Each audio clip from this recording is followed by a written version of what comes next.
Hey, this is Scott Tennant. Tonebase finally caught up with me. I was here in the room and they knocked on the door and they said, hey, there you are. Let's do a video. So there's a couple videos I've been wanting to do for a while for Tonebase.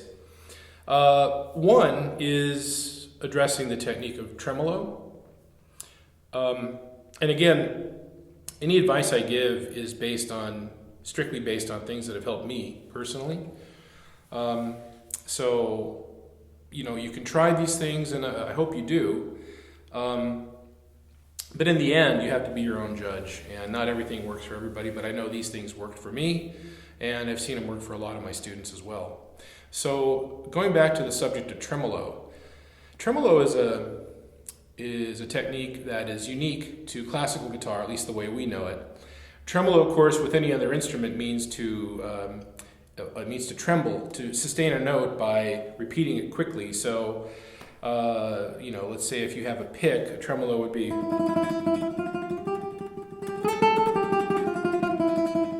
Right? But we have the unique feature of a thumb.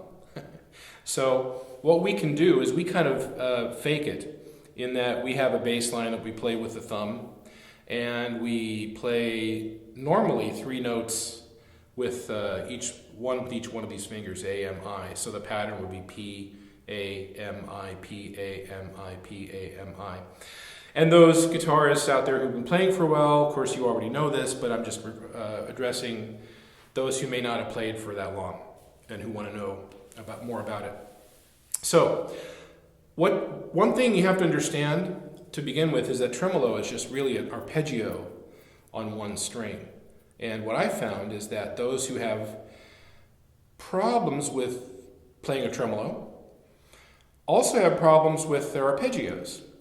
And so what I do first is I have people work on their arpeggios. So anyway, let me just explain. So I'm just going to play simply on the first 4 strings here just to demonstrate. So the pattern I was talking about is this.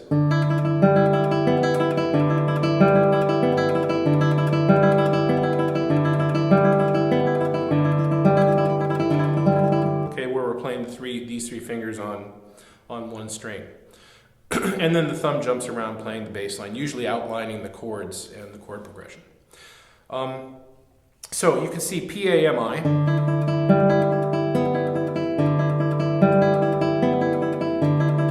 Okay, now what I mean by that's an arpeggio on one string is that it's essentially this arpeggio. P, A, M, I.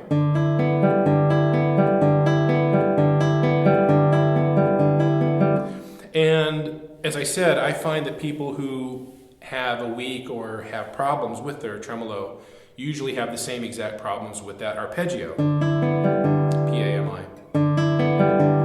So first I would say to work with the arpeggios first, and not just the P, A, M, I, but a good combination, variety of different patterns of arpeggios. You don't have to go through necessarily the entire 120 Giuliani right-hand studies, although you should. That's a lesson for another day.